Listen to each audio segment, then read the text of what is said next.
Welcome. Thank you for coming.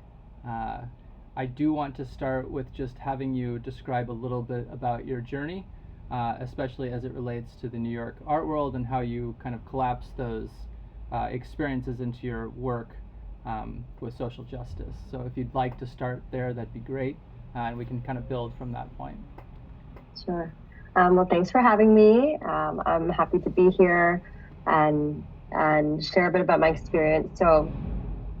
My journey into the art world was a bit unorthodox because when I look back, I realized that I loved art for a really long time, but I had not been taught or shown the different ways that I could work in the arts myself. So I started off as an educator. I studied anthropology. I thought I was going to go out into the field and do research, and then I became a teacher. So I was teaching in Baltimore City, and then I was a dean here in Brooklyn for 5 years. So for 8 years, I was working in the schools and at the same time kind of fostering my love for art. I would make some work myself and start to meet other artists that way. And there was a point when I began to really see how similar, like some of the challenges my students were facing, were mirroring the challenges that my friends who are artists were facing. My students who were being sent to my office when I was a dean, my role was mostly in mediation and crisis control. Those who were being sent to my office the most, I felt, were artists and really didn't get a chance to discover that part of themselves. So I started offering arts club and grant writing to get arts programming and assemblies. At the same time, my friends who were artists were really struggling with literacy skills and applying to grants and applications. And so I began to offer writing services. And I ended up being able to get like 6 figures worth of grants within 2 years for people. And that's when I applied to an emerging curators program myself. When I left my job, leaving students is always a hard thing, right? Because it can feel very personal. And I remember telling my students then, like, I need to go figure out how I can bring these programs back to you.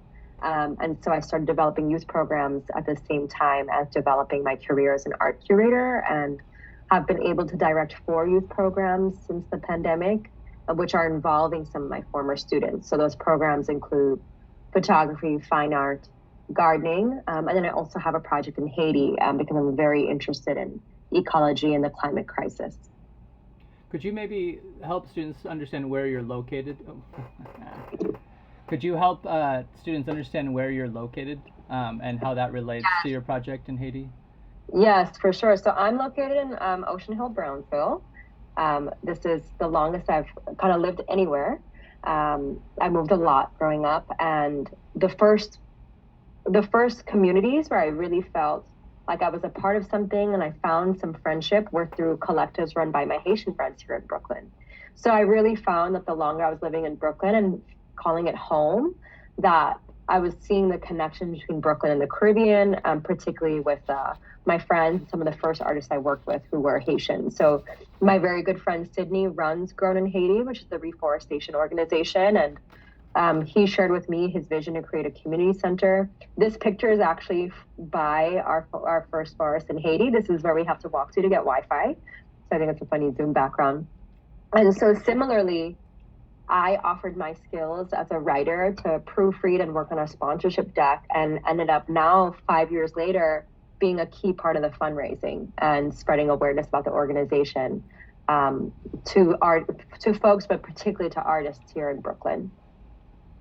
It might be hard for some of the students to make the connection between art and social justice. Could you kind of help them better understand and maybe talk about some of the art? Sure. So, I think art gives us a way of imagining the future in unexpected ways. Art can provoke thought, and art has a way of transcending beyond languages. I always call art as a universal language.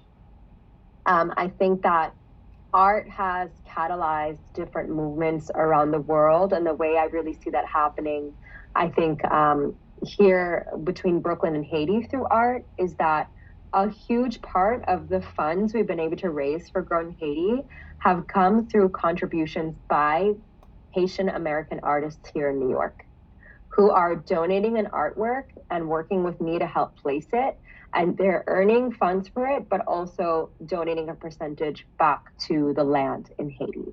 So I think in that way, that's just a really direct way of contribution. There's plenty of ways that arts can connect to social change. We see that particularly with public art and spreading awareness in that way. Accessible art like posters, billboards, street art. Even if we think about during the protests, the Black Lives Matters protests during the pandemic and how powerful street art became part of that movement. You walk around Soho, what ended up happening is a lot of that artwork galvanized people and showed people that they're not alone. You might see a piece, you might see a piece of writing and not know who the person is, but find a connection with what they're saying. But I think what's really challenging here as well is like this idea of ownership and who does art belong to. I think that sometimes I work in the contemporary art space and I sometimes work with galleries that might not feel accessible. And so thinking a lot about how art should be accessed by everyone. But I think social justice art is very much found in public spaces. And then I guess, so how could you then relate that back to the concerns about environmental issues, both then in Brooklyn and then also in Haiti? And I think you've also talked about other places as well. I mean, it seems like you're bringing groups together in solidarity around common causes, but then they often have a lot of differences as well. Yeah, it can feel really abstract and far away. Like Haiti's a place a lot of people don't feel that they can ever go to or they can't return to if they're Haitian. And I've been able to go a few times. And, the founders of Grown in Haiti were artists. That's what's amazing is like a lot of people that I'm working with now as well in Brooklyn who are artists are thinking really deeply about land sovereignty and having relationship to the earth, but have not gotten the chance to grow food themselves or spend time with land, which is why I have such a deep connection with my community garden, which is around the corner from my home. Phoenix Community Garden is a half-acre founded 15 years ago, mostly by Caribbean folks here in the hyperlocal community. And the things they're growing and the things they're doing allow me to deepen the knowledge that I've started to gain when I go to Haiti.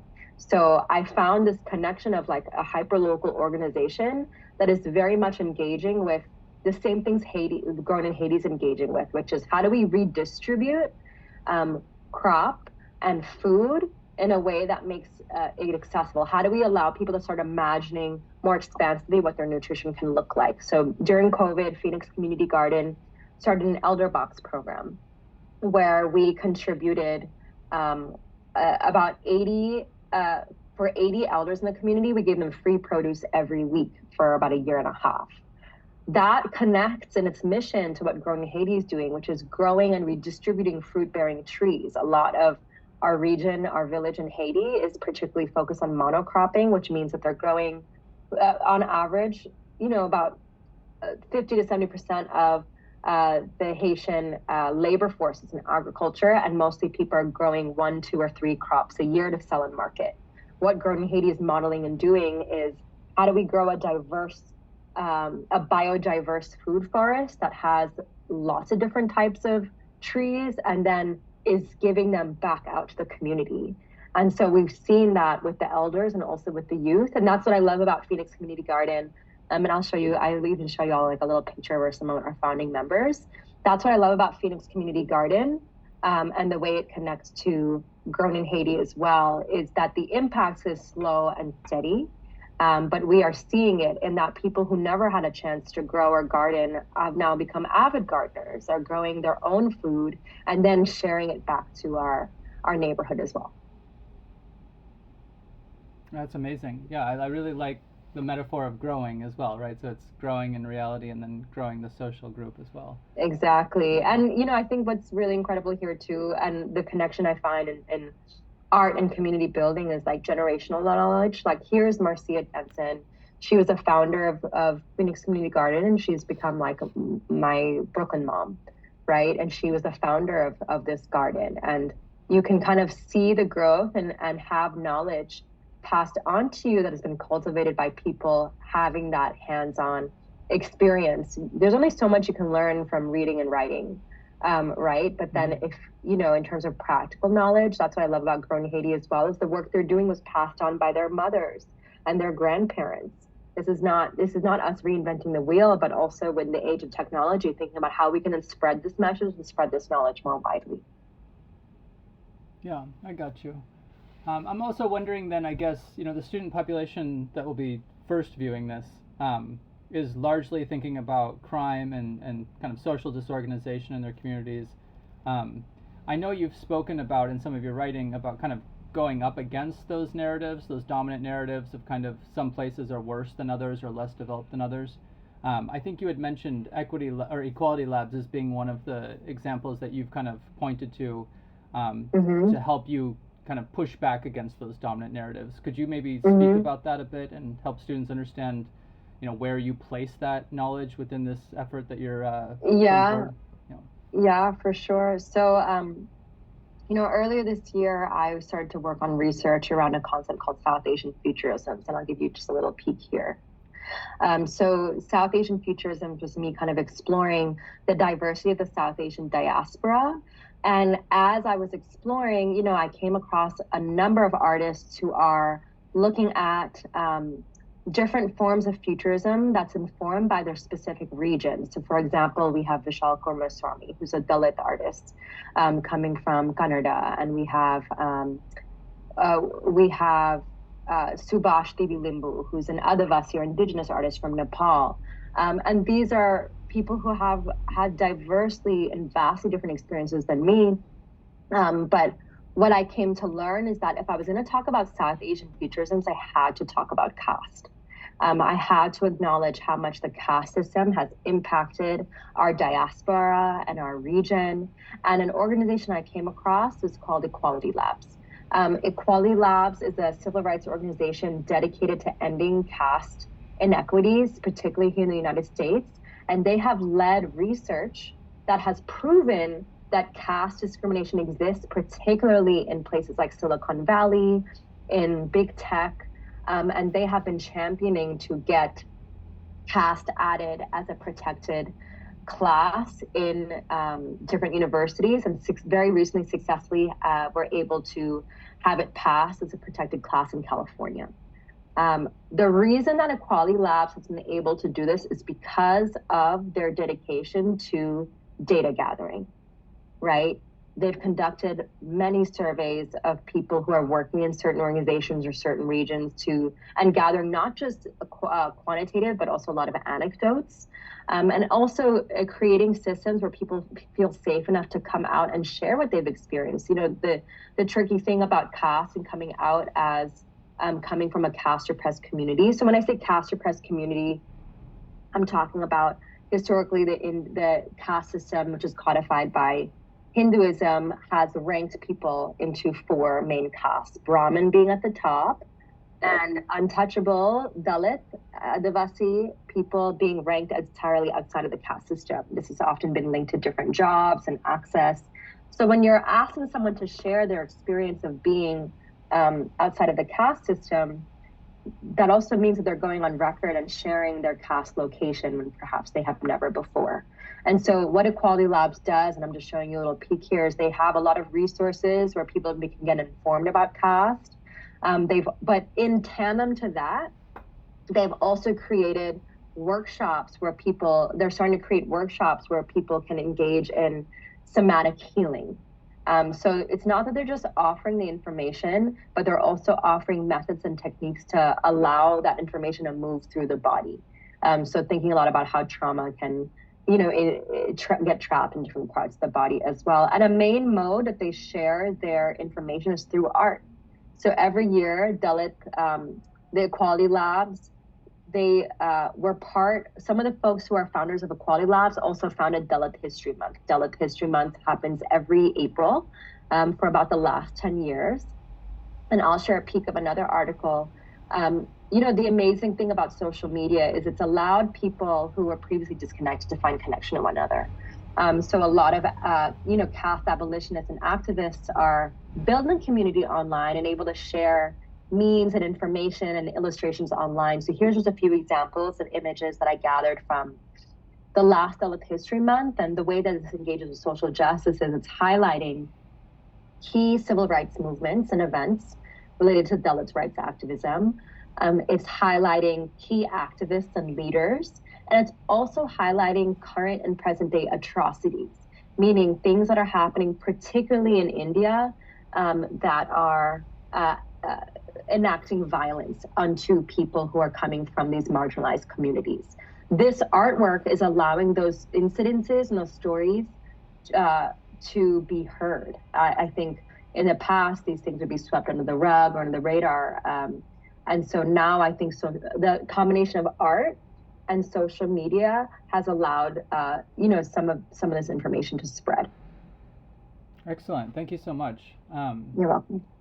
As you know, we're working with Helen Margaret Nasser of the Student Union Intercultural Center, and one of the things that she's kind of trying to figure out is how she can better use the center to help students take the knowledge that they're gaining in the classroom and then apply it in their situations. I think it's obvious from this conversation already that you've made these connections across a large body of topics to issues of race, class, and gender in Brooklyn. Maybe you could talk a little bit about how you keep that organized in your mind and what students might do to try to make these connections. A lot of times we find that on the one hand, students are aware of these systems of oppression, but they have trouble sometimes identifying how it applies to them when they're in the classroom. When they're in the subway, I see that we're having a different conversation than we're in the classroom. Somehow it becomes a little bit harder. So any advice I think that you could have for students just on how to think about this and how to make these connections would be great. Yeah, I mean, I think first of all, self-awareness is key, and constantly allowing yourself to be open to feedback and to be asking questions. A book that really changed my life and shifted my perspective and has impacted my curatorial path was a book called Trauma of Caste by Thinmoti Sundararajan. So I'll share a screenshot of that now. And what she does is that she offers a lot of information around caste consciousness here in the United States, but accompanies the information she's giving along with exercises. And the first exercise is really a checklist of, I'm going to ask questions. So you really reflect on how you've benefited or not benefited from certain privileges. Oftentimes the privilege we have, we're completely invisible to. So what are those exercises or resources we can find for that? And then I think organically, as you're around people that you see, that you can learn from, what does it look like to build authentic connections that can lead to mentorship? So, if you know that, and particularly looking at the diversity of your community. So there was a point where I realized, okay, the majority of artists I'm working with, I didn't have any artists who would identify as Dalit or Ambedkarite in my network. And I had to make a very conscious effort to start to go to curators I trusted and writers I trusted and asking them, hey, what books should I read? What articles should I read? And what artists should I know about? I didn't just go to Google and plug it in, right? I could have. And I would have come across some information, but we have to be also aware that that information that's first popping up is often coming from powerful structures that have the funds to allow it to show up first in our search engine. So I think a great way to source information, particularly around intersectionality, is who are scholars or people that you have, that you trust or that you have seen talk, and going and finding out what their reading lists are and working backwards from there. Oh, that's very helpful. Thank you. Yeah.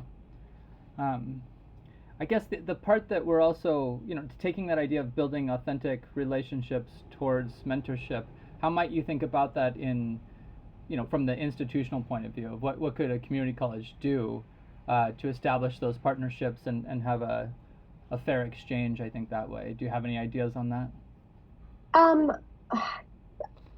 I am very interested and engaged with our hyperlocal community and what are the needs of your immediate community. Do you know who your neighbors are? Do you know the local businesses? Do you know the local activists or leaders who are leading different collectives and organizations, and starting there? In order to figure out how to best engage, you need to identify what is the need of your local community. For example, when I knew that I had a personal need to engage with more nature, and so I looked for a community garden. When I walked in there, I shared with them, hey, I have been interested in working with youth, and they shared a need of, well, we've been wanting to work with youth programs, but we haven't had someone to lead that. We haven't had the funds for that. So I immediately began fundraising and developing a curriculum to bring in students into the garden, right? If I had not walked in and just asked them, hey, this is who I am, this is what I'm interested in, what do you need? I wouldn't have been able to start facilitating that program. People often ask me, well, how did you start doing this? It's by asking questions, So I think I think that's always the place to start is, are you able to walk down the street and comfortably know who's who and be able to greet people? I've been in this neighborhood for 9 years. I know, I've made a very conscious effort to introduce myself and to form genuine connections with people that I'm living around. So they also know that I'm not someone who grew up in New York, but I'm here to be in service and I'm here as a resource. And so I think that that is a way just to begin that process, while also then reflecting on what are the issues that you're passionate about. How can you make those things intersect? It's interesting. I mean, it sounds like you're seeing your network as kind of something you are immersed in, right? That's kind of how you're experiencing it. I tend to think about it more as like a big, drawing, and then I try to make connections that way. But I like this way of a more immersive idea of it. Yeah. I do think of it as drawing too. I think of it as like a big web, like a big constellation. Actually, I think of network as constellation, but there's stars, like there's burning stars. You're going to find some people have a lot more orbiting around them. So who are those key stakeholders in your community, right? We need to know who those key stakeholders are. If you're going to do something in a community, I am a big proponent, and this is part of my training as an educator and as a dean, of previewing. If you're going to introduce a program that's going to affect a local community, have you run it by the key stakeholders in that community to get their input and also to get their blessing. That's going to be that much more successful if people are aware and feel a part of something that's coming into their neighborhood. Have you seen any institutions do that well in your own experience? Or is that still elusive? I would say I'm not as familiar as I would like to be at an institutional level here in New York, because my work has been very much on the ground.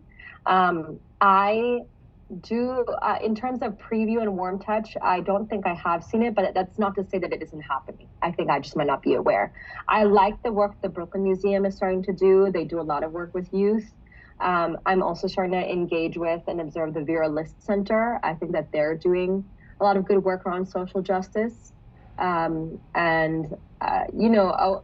perhaps the way that I see another institution that is doing good work, I think, is the Harlem Museum, the Studio Museum of Harlem, in terms of redistribution, right? In terms of being an incubator program. So that's the way I've observed institutions really giving back, is how are they redistributing resources and cultivating the artists and culture makers in pivotal points of their career by offering them sizable contributions of financial resources, but also mentorship. I think for me, Studio Museum of Harlem is a standout in that way. You could call them an incubator program. People who go through that program are immediately poised to be on a strong trajectory. Yeah, I really like the focus on the material redistribution of resources. Mm-hmm.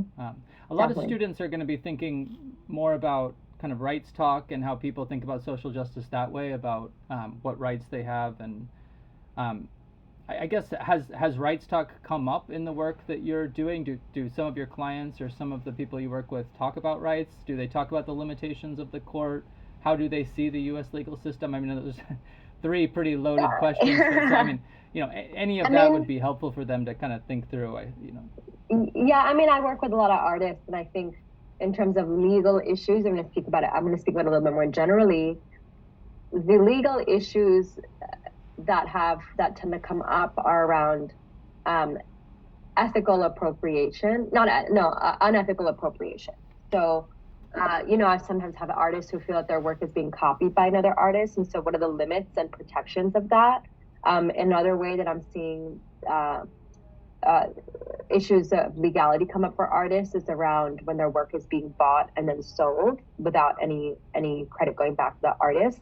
So in terms of like rights and civil rights, I'm not having that come up as directly except for the artists that I'm working with that are engaged with caste abolition and who are creating artwork that's particularly contributing to um, uh, driving the initiatives of equality labs or other organizations that are fighting to have caste incorporated as a clause.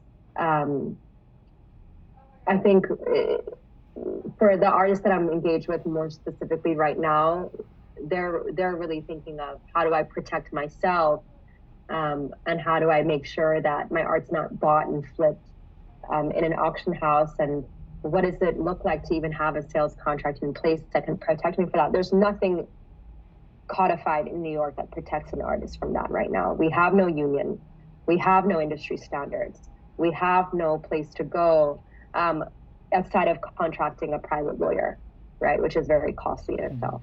Right. No, I think that's important for criminal justice students to hear, that going to the courts is not the first thing that comes to most people's minds. No, yeah, and I think especially in the last few years, what happened in the art market is there was a huge spike in sales and also a huge spike in people who had bought the artwork of ultra contemporary artists, so rising stars, and selling it very quickly. And so there definitely was a fear. There is a fear of, well, we call it getting flipped. Will your artwork get flipped? I've seen people whose artworks were priced at 8, 10, 20,000 getting flipped and going for 6 figures, but they don't see a penny of that. But there's no way right now to enforce a sales contract and make sure that artist is getting a royalty percentage the way that musicians do in their work. Right. I don't think most judges would even have an idea of what's going on. Right. Yeah. Okay. Is there anything else? Thank you for so much of your time so far. But is there anything else you think would be important for students to know, or anything you want to promote? I'll say, if you are in New York and you're curious about this particular work with Haiti, I am going to be hosting an exhibition at the World Trade Center that opens November 28th. So I'm dropping this here, and I can share this directly along, and you'll get to kind of experience what it looks like to have an initiative led by a collective. So this is not through a gallery. It's being hosted at a space, and all the artists have contributed their artwork. So they are actually going to be getting a percentage, but then donating a percentage to Haiti. So you can kind of see, what that looks like on the ground. It's open invitation, Tuesday, November 28th. And then more generally, I would just say remain open to imagining what your work can look like. I think the landscape of work is changing really rapidly, particularly with the technology. And I'm a freelancer. I work in the gig economy. I have all sorts of different jobs I'm picking up all the time. I don't have a set 9 to 5 where I'm doing the same thing every day, all day. That works well for some people. It didn't work well for me, but it's all I had been taught was available to me for a long time. I had to take the time to set myself up to have the space to imagine what work could look like for me. No one else, I don't have a mentor. I didn't have anyone saying, well, do this and do this and do this. It's been a lot of grit, and there's definitely been a lot of fear too. But I think in identifying what I knew I had skills in, and also what I was passionate about, and then being very direct, I very much believe in vision boarding and manifestation. I can't tell you how many times I've written down a goal and then it's happened very quickly. And then building authentic and genuine connections. The follow-up is key. If you connect with someone that you want to seek collaboration with, listen to what it is that you think that they are seeking too, and make sure when you're following up that you're offering kind of what you can bring to the table as well. I think oftentimes I'm having people come to me very clear about what they want from me, but not being clear in how the relationship can be symbiotic. And that's something that I know I really appreciate. And that just goes to being very honest. Like, how can we be very honest about the expectations we have of ourselves and of each other? Living in a city is not always easy on the nervous system, right? So also, how do we keep ourselves healthy, and resetting ourselves so we can remain like as emotionally regulated as possible? That's my general life advice. No, I love it. Yeah, no, that's perfect. Yeah, no, I think it's important that we both, we both of us have in common that we didn't stay on the academic path that we were supposed Yeah. to, supposed to do. So I think that's also important for students to learn that doing multiple things or doing different things than maybe you started out thinking you were going to do can still lead to a fulfilling and fulfilled life. So I think that's good for them to hear. Yeah. Yeah, absolutely. Yeah, I mean, I thought I went from thinking I was going to be a photographer, a therapist, a lawyer. I took the LSAT twice. Mm-hmm. I graduated college not knowing what I could do next, but I realized it's because I just didn't know enough yet. And so teaching gave me, the thing is, even when I was in the school system, it gave me invaluable skills. It gave me a chance to develop how to run systems, how to manage a team, how to develop workshops. That has transferred really well for me in the realm I'm in now. I wouldn't go back. Even if I had been able to start curating, right out of college, I wouldn't. I wouldn't go back and do it that way, because I think it's given me an insight and a capacity that is unique. And so it's also like knowing that what you're doing, no one can do it quite the way you're doing, and being really confident in that. There might be a bunch of other artists and a bunch of other curators out there, but they're not coming in with the unique set of experiences that you have. And that can be applied to any industry. Mm-hmm. It can be applied to criminal justice. That what experience do you have and what skills do you have that make you in uniquely informed position to serve? Perfect way to end. Thank you so much again. You're welcome.